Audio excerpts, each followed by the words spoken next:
живееме во свет полн со насилство и сето тоа се пресликува во училиштата.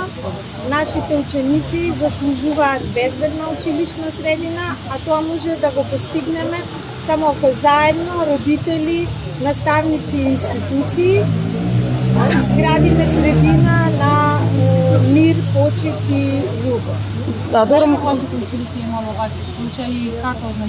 Како потребуваат училиштата? Насилството е присутно во училиштата.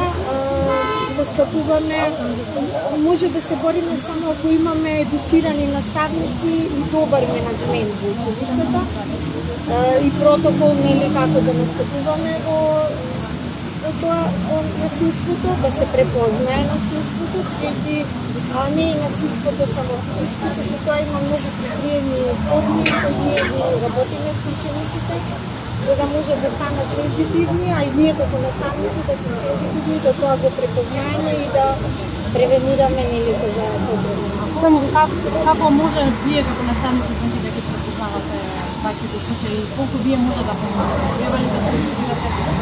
Значи, јас сум едуцирана од првата детска амбасада на Светот Медеши, 15 години вклучена во програмата на мировно образование, поминато многу обуки и нормално треба да се едуцирам, бидејќи без едукација наставниците не може доволно да се вклучат во превенција на насилство. Ја споменавте Мегеши, дали ова е дел од проект на Мегеши, односно што е она што го видовме сега денеска? Овие деца дали се вклучени со? Ова е проект, значи ова е дел од програмата Мировно образование, која Медеши ја спроведува во училиштата. Ова е заеднички проект на гимназијата Воштувар и Јосип Броз Скопје. Ние во здравството со нашите постапки секојдневно им даваме пример на нашите млади како да се однесуваат меѓу себе. Секојдневието на нашите деца е исполнето со примери како некој возрастен од ситуација на моќ си дозволува да прави навреди, мобинг на работно место, за жал да бидат сведоци како им повишува глас со навреди и други несакани работи. Законодавниот дом, пред кој што сме овде, е местото каде што се моделираат општествените услови во кои што живеат децата. И мојата порака е, ние децата сме сегашноста, а и побитно иднината на светот и нашиот правилен развој, значи правилен развој на иднината на која што ќе треба сите да бидеме дел. Затоа е многу битно сега децата да растат во здрави услови и да се намали влијанието на сайбербулинг. Дали си бил сведок некогаш на насилство, булинг? Да, сум бил сведок многу пати, пред тоа што нажалост е многу често нешто што се случува во училиштата. И како се постапил? Сега сам прво пробувам да видам за што станува збор, па потоа ако можам сам презам мерки како пробам да ја решам ситуацијата измеѓу децата, но тоа ако не успе се преминувам на повисоко ниво како одење кај психологот за да се извести ситуацијата. Како беше вклучен во овој проект?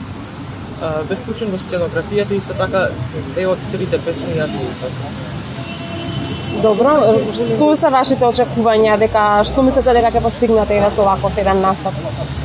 Поетата може да ги видат, како да речем, ефектите на меѓуврсничкото насилство и пораката општо на настапот е кога ќе видиме некаков вид насилство, да се опитаме да го спречиме, да ги преземеме соодветните мерки. А лична порака што не беше во настанот, јас што сакам да пренесеме дека повеќето луѓе ќе се пречат насилството ако го видат, но не ако насилникот е човек што тие лично го сакаат. Например, македонци можеби нема да спречат насилство против албанец, некој што е хетеросексуалец нема да спречи насилство против некој дете што е хомосексуалец. Особено исто така ромите, мислам дека односот спрема ромите и ромските деца е ужасен однос. Колку е чест булингот почест во училиштата и што би сменил тите колку имаш некаква можност? Што е оно што би направил да го мотивираш? Мислам дека булингот во последното време зема по психички карактер на место физички карактер. Например, смеење во ходници, нема да ти кажат нешто, но само кога ќе поминеш ќе ти се насмеват малку. Или па изолација, нема ништо да ти зборуваат и не можеш да се пожалиш бидејќи ништо не ќе направиле. Јас лично како да речам, од рани години би повел некакво емоционално психолошко образование, емоционална регулација, дека треба луѓето да се дружат сепак и дека има граница на како да речам, да игнорираш некој бидејќи човекот е лош кон тебе или само бидејќи онака не го сакаш многу. Во овој настап е за булиинг, да кажам, првин и пораката е да не бидеме, како да кажам, rude to other people. Добро, мислите ли дека оваа порака ќе стигне до тие што е намената? Да, мислам дека да.